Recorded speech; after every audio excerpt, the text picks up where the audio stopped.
Dr. Azfar Hussain. Sir, it is now to you. Thank you. Thanks, Shamim, for that generous and glowing, rather generously glowing introduction. Can you hear me now? I just want to make sure if you can hear me distinctly or adequately. Can you hear me? Can somebody respond? You by are saying audible, sir. Yes or no? Everyone can hear you, sir. You are Okay, all perfectly right. audible, sir. Yeah. I think when I hear from your side, it's not really that good, though.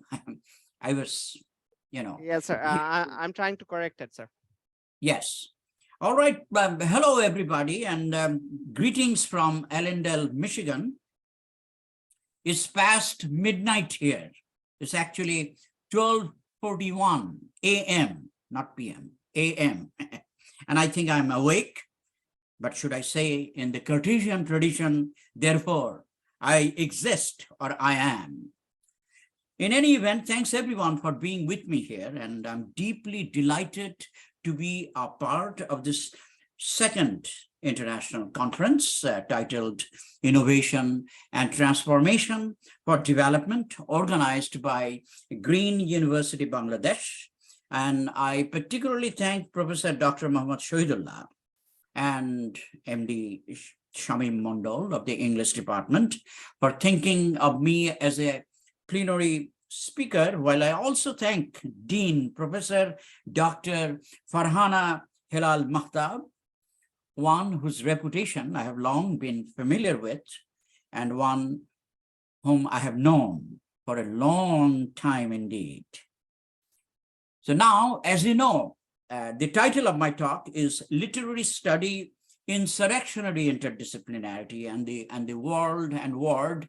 Actually, I put L within parentheses in that very word. World is word and world both. And I have a few short epigraphs to my talk, ones that I want to share with you now. Now, the first epigraph is taken from the Chinese philosopher Confucius, and he puts it this way, and I quote Confucius: "To know that you know what you know, and to know that you don't know what you don't know is true wisdom."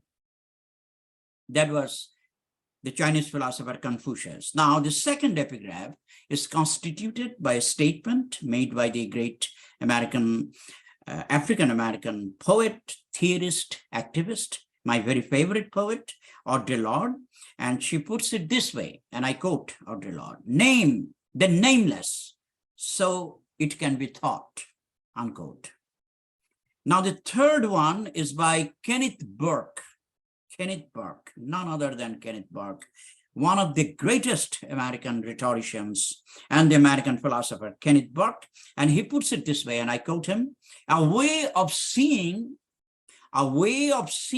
is also a way of not seeing.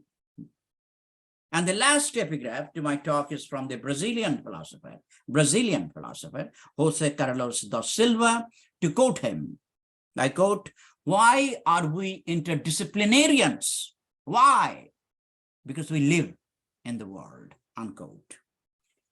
So I'll make a poetic point of departure in the direction of interdisciplinarity.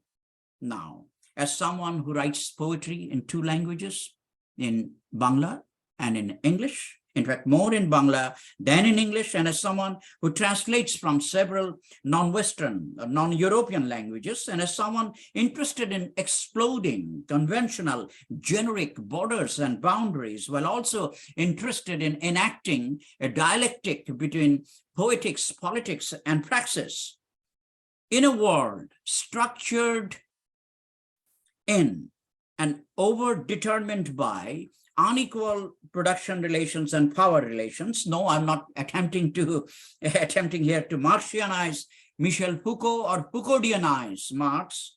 And as someone interested in doing theory by way of telling stories, even in poetry, and in telling stories by way of doing theory, I think I would do well to begin with my own poem, originally written in Bengali and later translated by me into English, in an attempt to formulate and mobilize certain questions about what has come to be known as interdisciplinarity, which is, I quote, one of the most popular buzzwords in scientific and public discourse today, unquote, as Jan C. Schmidt rightly puts it in her relatively brief essay called Prospects for a Philosophy of Interdisciplinarity. So my poem now, it's called 10,000 Atypical Haiku dedicated to Caliban. Haiku, by the way, is used not in the plural, in the singular. Even 10,000 atypical haikus, no. Haiku dedicated to Caliban, but I will read only one, and so read only 10. And I should mention here that I shared this Caliban haiku, if you will, with a number of my friends already earlier, and on Facebook and elsewhere, and I see its relevance still. So I'm gonna, those of you who are familiar with this, bear with me, I'm gonna reread them then for them, but I hope this haiku will assume new significance, and I will account for the significance, of course, as you would see. So, 1, Caliban, run, run. Run, run, run, run, run, run, run, run, run, run. I know it's no fun. 2, Caliban, be in. Between being and seeming, Caliban is drinking. Number 3, Caliban is stinking while Prospero is puking. And who says, come in? 4, a fleshy white guy, Caliban's dream and boredom he wants to buy. 5, you care, and you care, but I don't. Rain or sunshine, history a snare. Number 6, layer upon layer, you make the same old damn point on my foot, on my hair. 7, progress is history's dirty joke or its bad rhyme. Caliban fakes a sneeze. 8, Caliban comes back in boredom under the moon, someone talks of lack. 9, be quiet, Caliban, don't dirty my Miranda. Caliban takes a U-turn. And 10, last 10, the night's dark, it's ink. Caliban pees on the brink. His pea stains stick and stink. But who is this? Who is this stinking Caliban? A Caliban who is always on the move, but continuously and even strenuously struggling. A Caliban who acutely realizes that he is not free, but that the borders and boundaries of his own territory are policed. A Caliban who, however, dreams of emancipation. In fact, more than 400 years ago, during the period of mercantile capitalism, none other than the English playwright and poet William Shakespeare created this character, Caliban. One who appears in his play called The Tempest. In this play, Caliban is a slave, a colonized native, one whose land, labor, language, and the body, the 4 material discursive sites of struggle for the global subaltern, as I've argued elsewhere, are all occupied or even owned by his master Prospero. In other words, the relationship between Prospero and Caliban is this relationship between the colonizer and the colonized, between the master and slave. But Caliban, as a colonized subject, as Shakespeare portrays him, is by no means tamed by the discipline of Prospero, discipline in the Foucauldian sense, discipline that Michel Foucault theorizes in his seminal work instructively titled Discipline and Punish, simultaneously as a set of governing rules and epistemic codes, and as an area of study, a discursive body, and even a power/knowledge network constituted by those rules and codes. In fact, in Shakespeare's play, The Tempest, in his mood and mode of resistance, Caliban explodes in the face of what might be called Prospero's disciplinary colonialism, prosperous disciplinary colonialism. Now I quote Caliban from Shakespeare's play, The Tempest. I quote, "You have taught me language.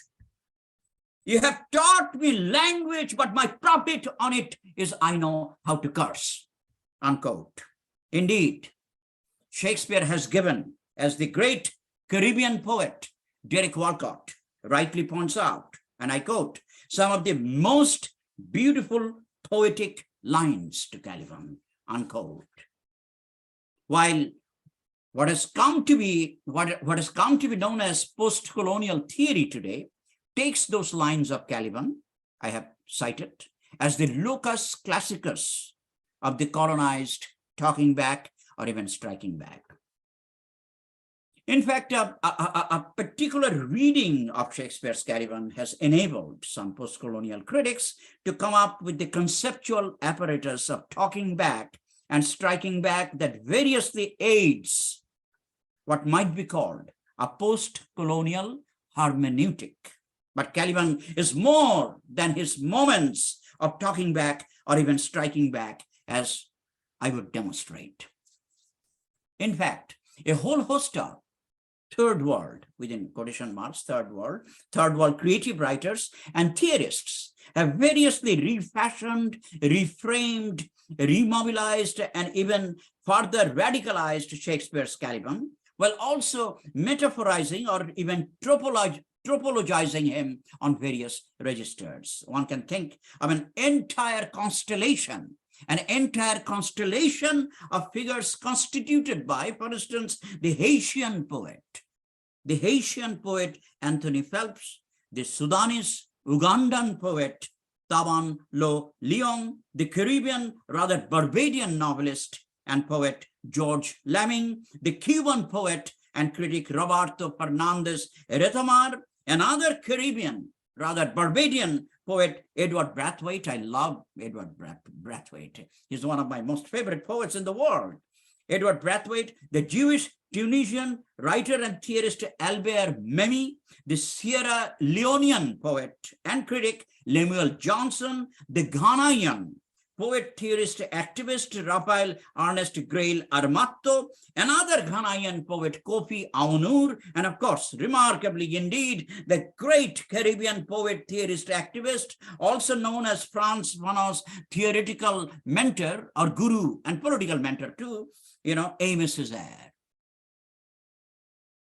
So here I intend to draw on Aimé Césaire's rereading and even rewriting of Shakespeare's Caliban to be able to think about interdisciplinarity itself as an over-determined site of struggle.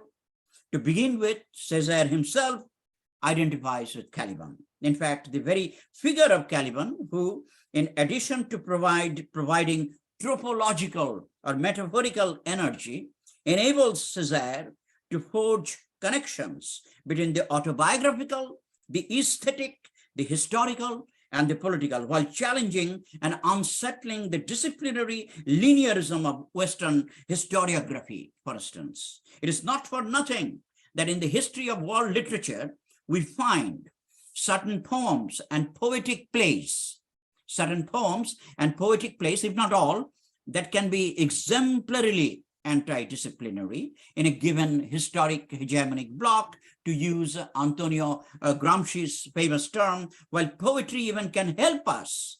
Poetry can help us think about and through what interdisciplinarity is and what it can do, insofar as poetry tends to exemplify and replicate the interactive and integrating and synthesizing activities of an interdisciplinarian himself or herself.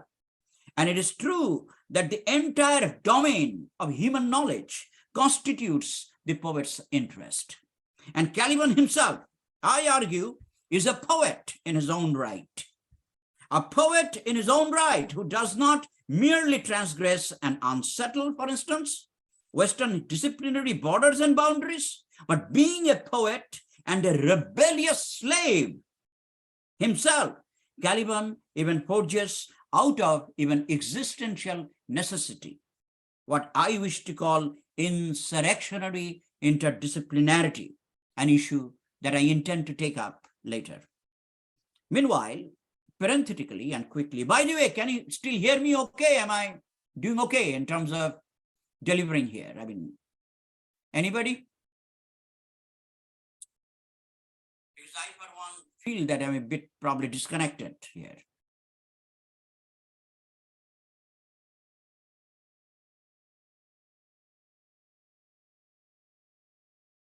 All right, I don't know whether how far I'm audible. Shamim, are you there?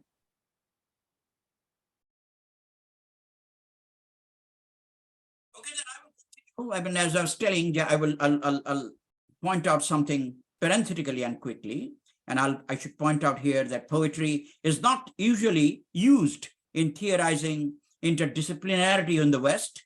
Just mark that very absence, for instance, in the relatively recent and impressively voluminous work called the Oxford Handbook of Interdisciplinarity, edited by Oxford Handbook of Interdisciplinarity, edited by Robert Frodman and others, hence my emphasis on poetry. In fact, I use Caliban to bring up the question of resistance literature and thus even the question of anti-colonial poetics. And I bring up these questions to be able to think about what I wish to call an anti-colonial interdisciplinarity itself as a performance, even as a form of praxis, one that cannot be, of course, politically neutral.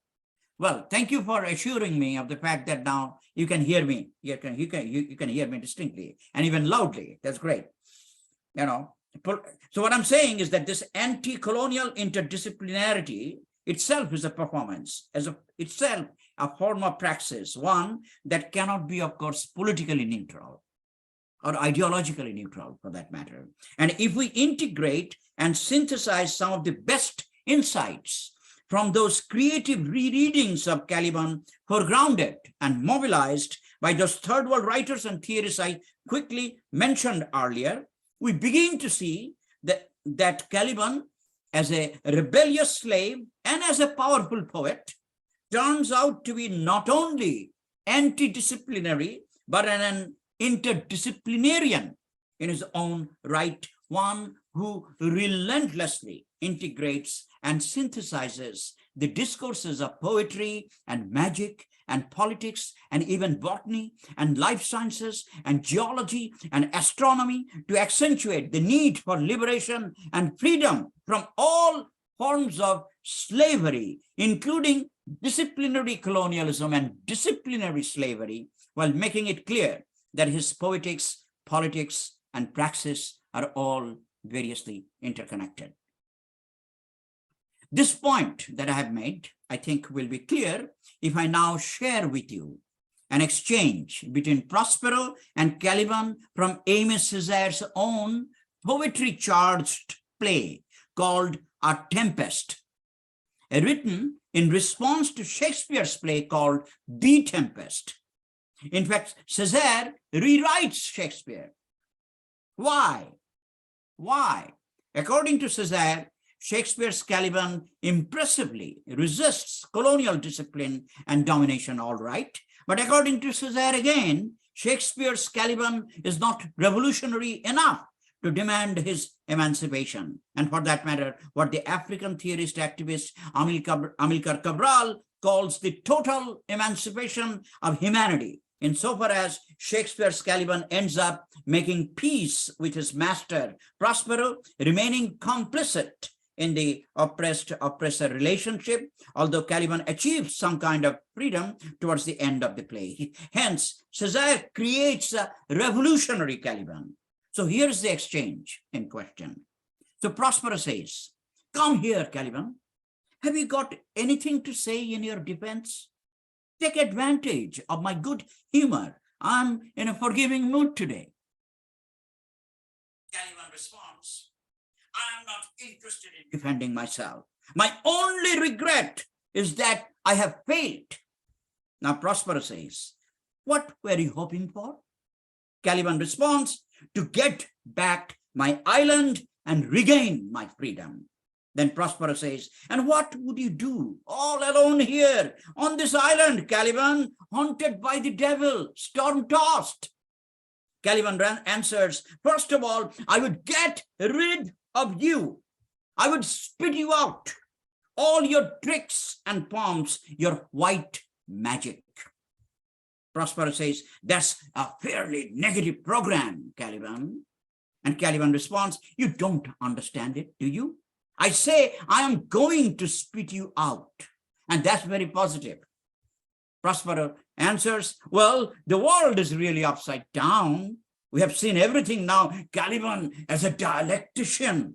However, in spite of everything, I'm fond of you, Caliban. Come, let's make peace. We have lived together for 10 years and worked side by side. 10 years count for something, Caliban. We have ended up by becoming compatriots. Now, Caliban finally answers, you know very well that I'm not interested in peace. I'm interested in being free. I'm interested in being free. Free, do you hear? So that was Caliban in response to Prospero.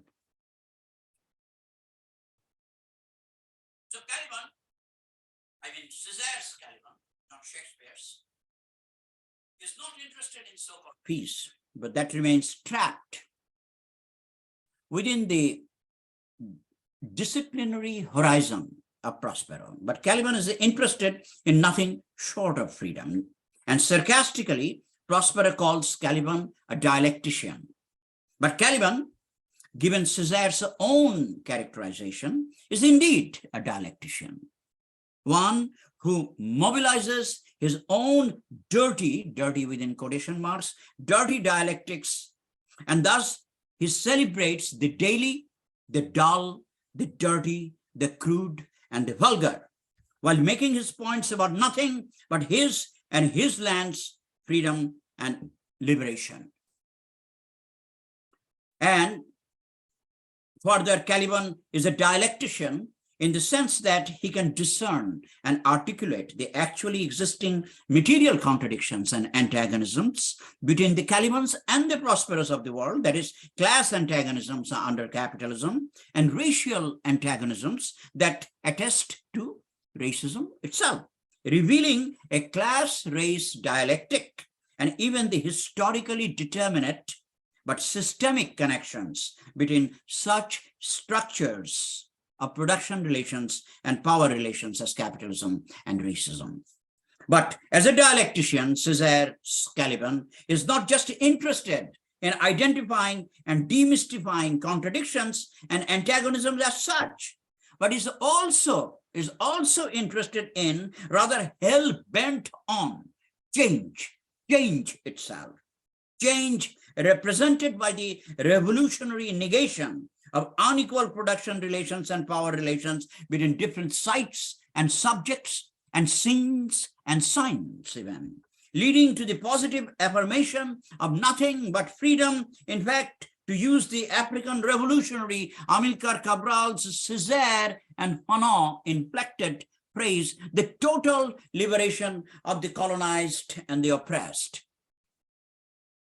But what does all this have to do with interdisciplinarity here? While morphing into the voice of the oppressed and the colonized, Caliban himself enables us to think that interdisciplinarity is not an end, but a means to an end, that it is even a name or even a trope for a series of activities such as interaction and integration and synthesizing, among others, activities that, however, dialectically involve both cancellation and preservation, both negation and affirmation of heaven of sorts, to use Hegel's term. In other words, Caliban himself can be seen as a dialectical interdisciplinarian in a profoundly political sense. That is to say, given the contexts of César's play itself, while Caliban negates the disciplinary dictates and domains of Prospero, Caliban still uses Prospero's language, but then Caliban weaves and interweaves indigenous stories and songs and histories and even the discourses of Western democracy and nation state, as well as the discourses of the life sciences, including the discourses of indigenous medicine, such that Caliban ends up transforming prosperous language on the one hand and the very nature of political discourse on the other. The kind of discourse that resists commodification, institutionalization, and even quick summarization. The musician Anita Franco once said, I quote Anita Franco, she's a great musician and I really like her songs and lyrics. She said, she put it this way, every tool is a weapon provided you know how to hold it right, unquote. With César's Caliban, one might say interdisciplinarity itself is a weapon, provided you know how to hold it right. And this is a weapon in Caliban's own struggle for self-determination and even for liberation. But Caliban can go further. Here I want to turn to Caliban's sense of humor now, in a different context, Caliban as a character has been recreated, as I've already pointed out, has been recreated by a whole host of writers across Asia, Africa, and Latin America, the Middle East included. So I'm going to go to another context right now. In fact, in a scene in a Middle Eastern, rather Syrian play called Caliban's Journey by Mahmoud Zilani, Caliban's compatriot Shakir. It's a play where Caliban is a character. I mean, this character has been taken from Shakespeare and César. So Mahmoud Zilani puts this character in his own play. Caliban is a character here. There is another character, Shakir. So Caliban's compatriot named Shakir, a high school teacher bent on exploring what he calls the mysteries of the world, asks Caliban this question. So Caliban, what's globalization? Caliban apparently jokingly answers by quoting the funny Mexican cartoonist El Fisgón, and I quote, globalization, if Washington sneezes, the whole world catches cold and shivers with the fear of war threats, unquote. And Caliban appears more jocular when he answers by saying, now Caliban is saying, I quote Caliban here, globalization is Princess Diana's death, unquote. Globalization is Princess Diana's death, unquote. What does that mean? Further asks Shakir. The answer that Caliban provides here is in fact even personally intriguing for me, for it is a cyber-mediated quote that I myself used on more occasions than one in my works before Mahmoud's own play itself was published. In any event, Caliban answers Mahmoud Zilani attributes this quote to Caliban with his own intertextual pleasure. And Caliban answers, mark this, it's imaginary, statement here, but answers like this. I quote, globalization is an English princess with an Egyptian boyfriend. An English princess with an Egyptian boyfriend crashes in a French tunnel, riding in a German car with a Dutch engine, driven by a Belgian who was drunk on Scottish whiskey, followed closely by Italian paparazzi on Japanese motorcycles, treated by an American doctor using Brazilian medicines. Now, this news gets sent by a South African using American Bill Gates technology, and people read this on their computers that use Taiwanese chips and a Korean monitor assembled by Bangladeshi workers in a Singapore plant, transported by Zimbabwe truck drivers, hijacked by Somalis, unloaded by Mozambique men, and trucked to you by Nigerian illegals within quotation marks. Interestingly enough, that Caliban's answer here, apparently playfully, mobilizes a chain of signifiers that connect various subjects and sites and scenes and signs, making the point that globalization is an overdetermined, multifaceted phenomenon, understanding which is to call for nothing short of an interdisciplinary approach. And it is because of globalization. For Caliban, by the way, globalization is a euphemism for different forms of colonialism, including the latest stage of imperialism, which is today's US imperialism, that Zilani Mahmood's Caliban uses the English language more than his native tongue, but then in his own kinds of anti-colonial moves, Caliban makes fun of English whenever he gets a chance. So in the play, Caliban himself is portrayed as an admirer of Richard Lederer's book, instructively called, funnily called, Crazy English. And Caliban even uses it to make his own points.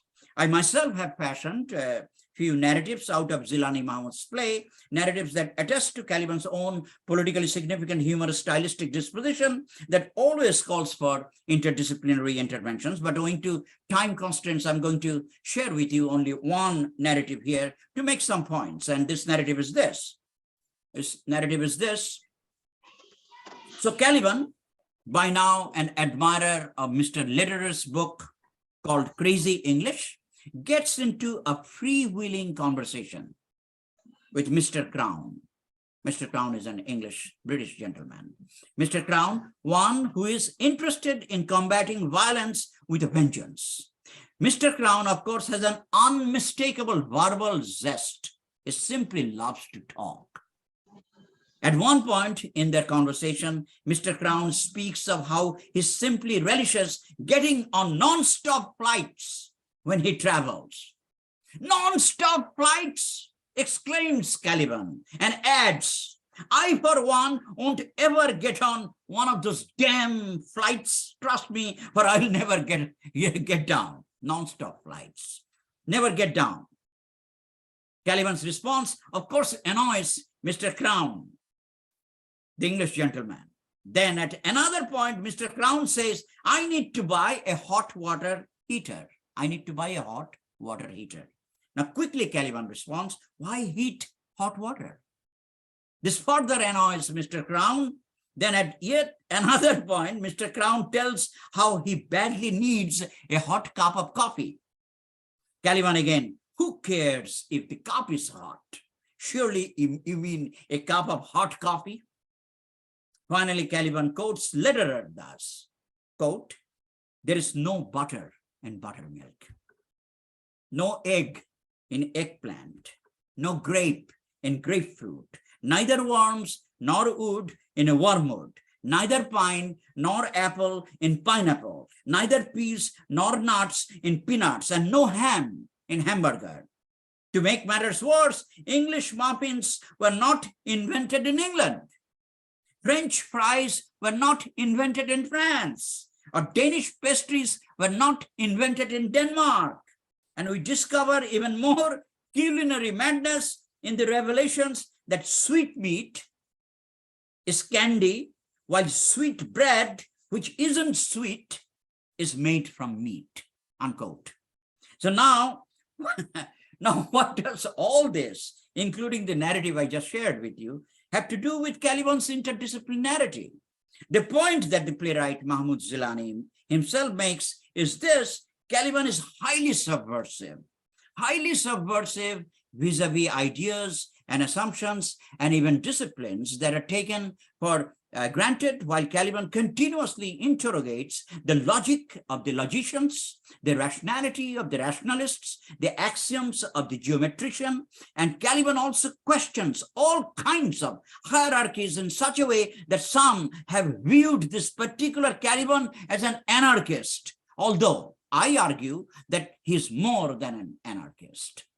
In the play, of course, Caliban identifies himself as an anti-colonial and insurrectionary poet, his own label, one who is also agenda-driven, one, to use Caliban's own words, and I quote, interested in challenging and going beyond prosperous discipline, whatever that means, unquote, and in resurrecting, reclaiming, and remobilizing indigenous discourses in which mathematics and poetry, history and the sciences, politics and music, and so on, come together to evolve and even create a new discourse that can be taken as a means whereby we can think about and through interdisciplinarity while aiming at what Caliban himself calls the total emancipation of humanity from the disciplinary dictates of capitalism, colonialism, imperialism, and racism.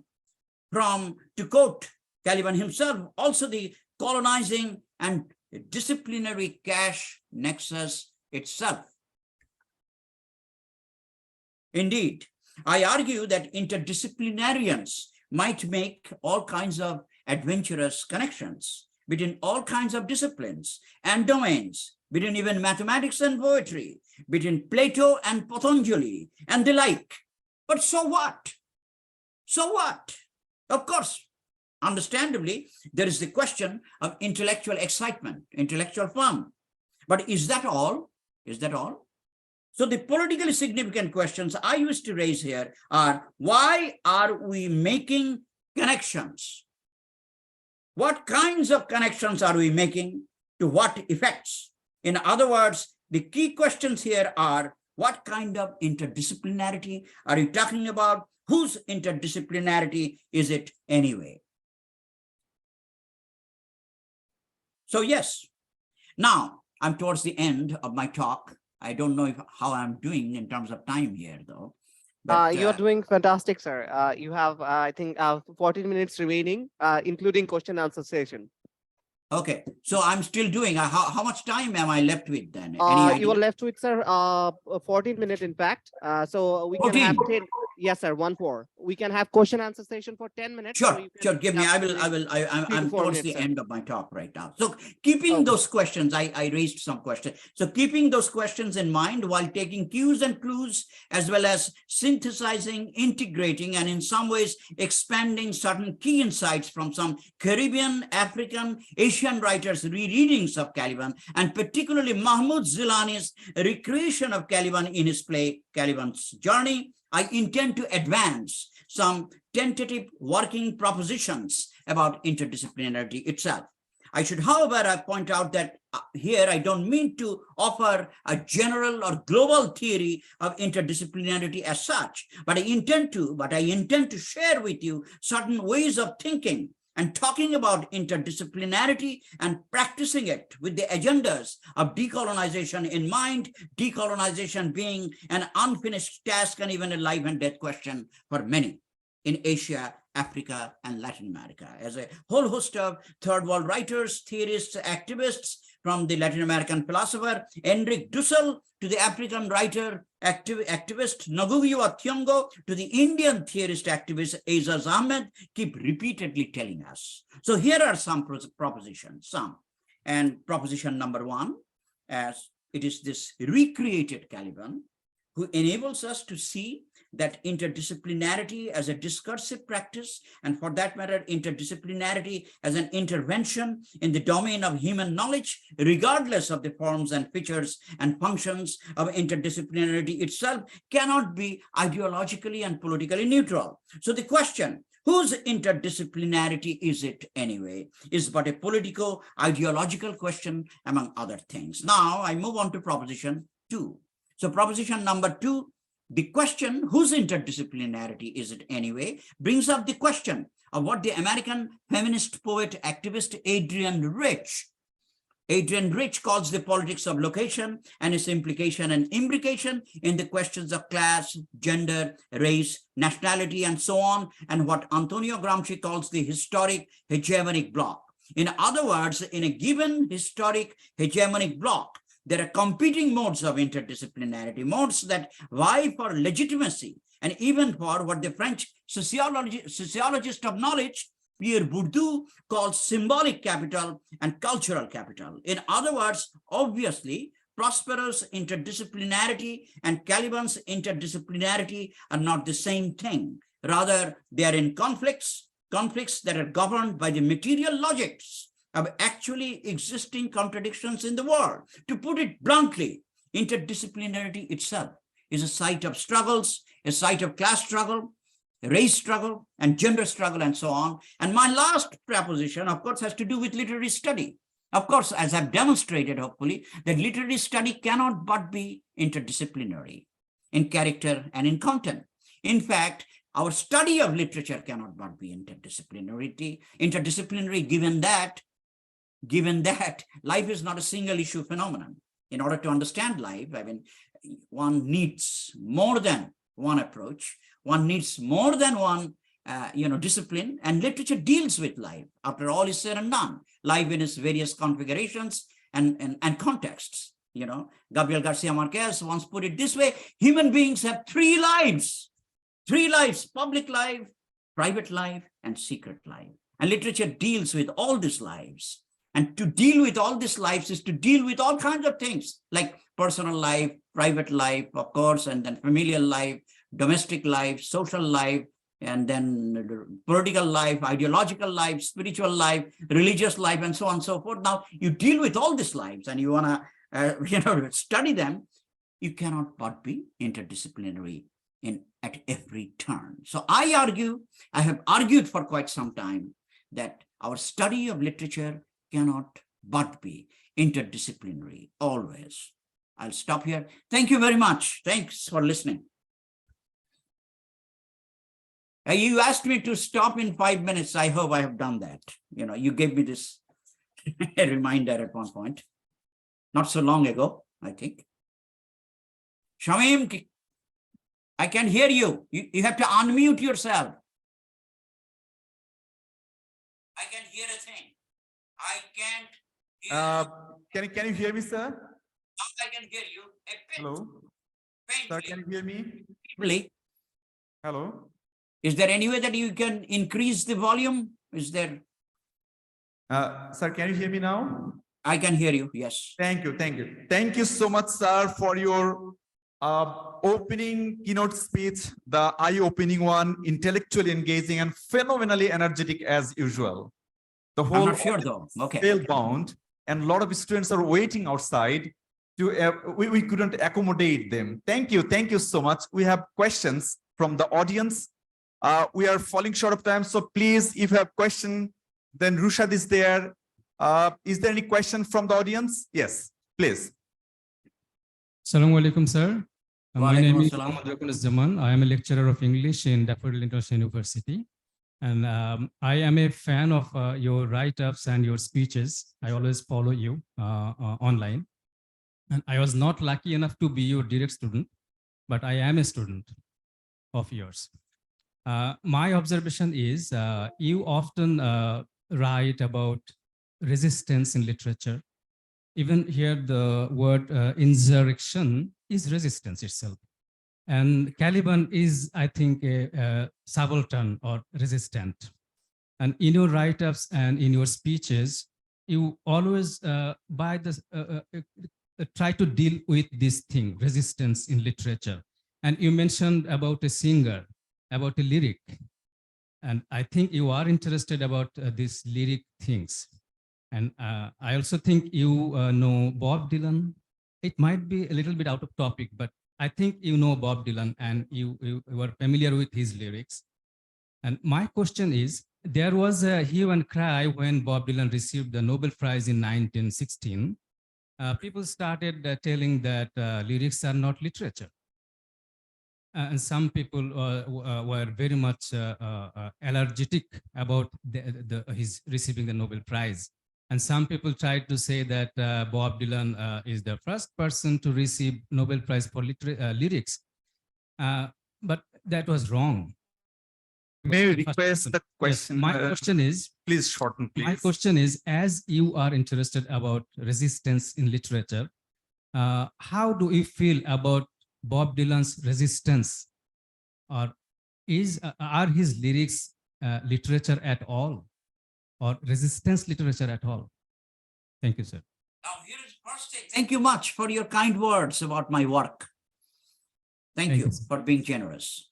Thank you for bringing up Bob Dylan. And of course, Bob Dylan is my all-time favorite. As a matter of fact, I can't resist the temptation of telling you that I have been teaching a course at my university, the course called The Two Great Bobs. It's a course, undergraduate, interdisciplinary course, advanced undergraduate interdisciplinary course on Bob Dylan and Bob Marley. In this course, we explore connections between these two great musicians. I, for one, have always thought of Bob Dylan quite highly.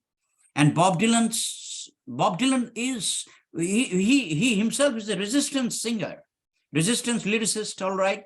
You know, he played an active role during the 1960s, during those heady times in the history of the United States, during those times of anti-racist and anti-imperial, anti-war resistances, civil rights movements. So he played a role and he has that. But Bob Dylan is not always about resistance, though.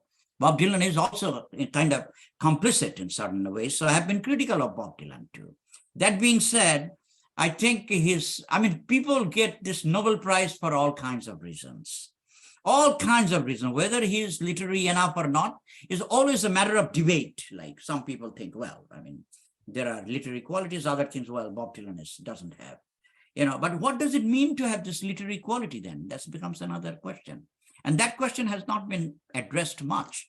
People, in fact, I would argue, were, to the extent that I observed people's reactions at that point when he got the Nobel Prize for Literature, Bob Dylan got the Nobel Prize for Literature, I observed at that point that there were people who were just becoming sentimental about Bob Dylan. There's people who are elated, extremely elated that he achieved this Nobel Prize. There are others who are extremely against this. That kind of polarization, in fact, is not very healthy. One needs critical engagement with works, literary and musical and philosophical and whatever works, critical engagement. There is a tremendous lack of, critical engagement with Bob Dylan's own work at that point, I would say.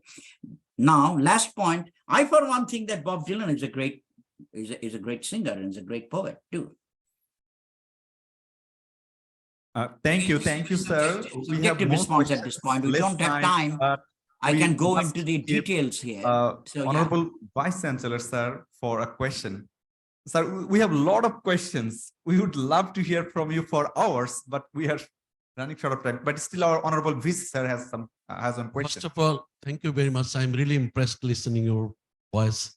I'm not in this field of literature, but I'm just like to know from your concern that we are always talking about decolonization of our thinking and mindset. By all the time reading, we are writers from the colonized world, how we can really create decolonized mindset and create an environment where we can really free from the colonized thinking process by reading from the literatures. Thank you. Thank you. Thank you. I'm very honored that you have asked me that question. And thank you for being with us, respected Vice Chancellor. And I for one, like Frantz Fanon and Ngugi wa Thiong'o, ones who have actually written and thought about, decolonization a lot. They have thought about decolonization way more than I have, actually, and I'm just an insignificant person, But here is the thing, I think it's a matter of struggle. One cannot achieve decolonization just like that. There isn't any specific blueprint that can be provided, or a roadmap, as this dominant lingo or lexicon goes, roadmap. So there isn't one singular roadmap, but I think it's a matter of struggle. One way of, I think, decolonizing, for instance, I think decolonization is an unfinished project in different third world countries today. We achieved our independence in Bangladesh. It's a great achievement. Bangladesh became a state, and its nation emerged as a sovereign nation state. One of the best achievements that we had is this: our freedom from Pakistani neo-colonial rule. Pakistani rule was neo-colonial, and we achieved our independence from then. But then decolonization, I think, is a matter of struggle. It's a process continuously. And it is not only just one kind of process, not only political, it's also epistemological, it's cultural, it's a continuous struggle against, dominant paradigms that are there. And how do we really contest dominant paradigm? I, for one, think that we have our own resources. We have our own, epistemic resources. We have our own resources in terms of knowledge and wisdom, our own traditions. We need to explore them further and use them in our own interest to the extent that we can. Again, it's a process. It's a struggle. We need to do that to the extent that I can. And decolonization also doesn't mean that we'll remain disconnected from the world either. It is not. There are some people who say that, well, I mean, you are speaking in English, therefore you are in a colonial, you're using a colonial language, but English has been made historically available to us. Now that English has been made historically available to us, what can we do with English? That is the question. What uses of English we can make? That is the question. We can certainly make even decolonizing. We can certainly have a decolonial approach, if you will, to the use of English itself. It's not for nothing that Caliban says, now I have learned the language from you, but my profit on it is I know how to curse. That's Caliban's response to Prospero. Prospero actually taught Caliban another language, English in particular, and then Caliban learns this language, and in fact, he learns this language so well that in this language, he can then stage his own resistances. So there is that thing. Again, I would say decolonization is a continuous process. It's a matter of continuous struggle, and one cannot achieve decolonization if one doesn't really think about decolonization and practice, if you will, decolonization culturally as well. So I'll say that it's also a cultural. We have a lot of questions, but we'll just we need to stop here because we have another session at 11:30. Right. I was tempted to hear a recitation of cash from you. Can you do it, sir, for us so that we can end with cash? Can you do it, sir, please? Okay, let me give you. Oh, I think I have. With that recitation, we'll end the program. I think I can do it. There is that. If everybody can participate in it, that would be great. Let me see. It would be the best. I can do it. Yes. For us, sir. Yeah, I wrote. So this poem is called My Version of Diabolical and Hysterical Materialism, a poem written for cash. So it is a poem I wrote quite some time back when I was in graduate school and when I was broke. Then I wrote this poem. And I wrote this poem, and it came very quickly. After I composed this poem, I had, I joined this open mic thing. There's this thing called open mic in the US, So I joined this open mic, recited this poem there, and it was very well received. I ended up earning some money too, like $50 or something, very funny. So anyways, so very quickly, it's a short poem. Actually, it will take probably 2 to 3 minutes. If you can, I'll finish in 2 to 3 minutes now. Again, the poem is called My Version of Diabolical and Hysterical Materialism, a poem written for cash. And I have an epigraph to this poem, an epigraph taken from the great Russian writer, Anton Chekhov, and he puts it this way: money, like vodka, can do crazy things. I say that money more than vodka can do crazy things. But anyways, so you will get to hear the word cash here. And when I point at you like this, you also say cash with me. So let's do it together. Okay. Is that possible? Would you cooperate me a little? Just when I say cash and point at you like this, cash. Like, let me do this. Let's rehearse a little bit. I'm doing this. Cash. Say cash. Cash. Cash. Cash. Cash. You will hear that. So, okay, here's the poem. When the quibble over the ultimate signified, I say cash. When they shuffle their metaphors, cracking open like an idiot smile, I say cash.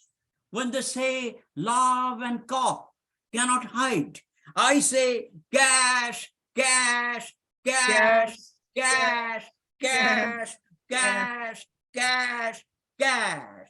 They say love is a divine December or a divine comedy or two bodies are blasted in a single burst of honey or the manuscripts of slokas dazzling like a tiger skin. And I say cash, say cash, cash, cash, cash, cash, cash. They say the city of Calcutta floats in a magic light with tempos and tiger band double-deckers with no clash. And I say cash, cash, cash, cash, cash. They propose a poetry should be dressed or naked or full or empty or dirty or pure. And I say cash is neither prose nor poetry, but cash. Cash, cash, cash, cash. They measure a distance between a trope and the truth. They seek a sword sheathed in the diamond of the 7 stars, or fables of incandescent silk in the Q1 blue of midnight, the famous ancient face of the moon, revealing itself in the mirror of the sand, the loud laughter of the water, and silences whispering like rains in the hours of love. They say love loves to love love, but I say cash cashes to cash. They exchange epiphanies and epistemes and late night discourses on Zen. They catch them all in a flash, but I say cash, cash, cash. Now say this, I'm ending the poem. Cash, cash, cash, cash, cash, cash, cash, unpretentious and inevitable, like our shit. And that was it. Thank you. Thank you, sir. Cashing on this, we will end our program. Thank you, sir. We'll meet you someday, somewhere, and we'll have more with that thirst in our mind. We end the program. Thank you, sir. Thank you. Thank you. I'll join And it. thank you everyone for enjoying this engaging session, eye-opening session. Thank you. We need to vacate it for the next session for another department. Please help Thank you. the other department to start another keynote session. Thank you so much. Okay, great. Bye-bye.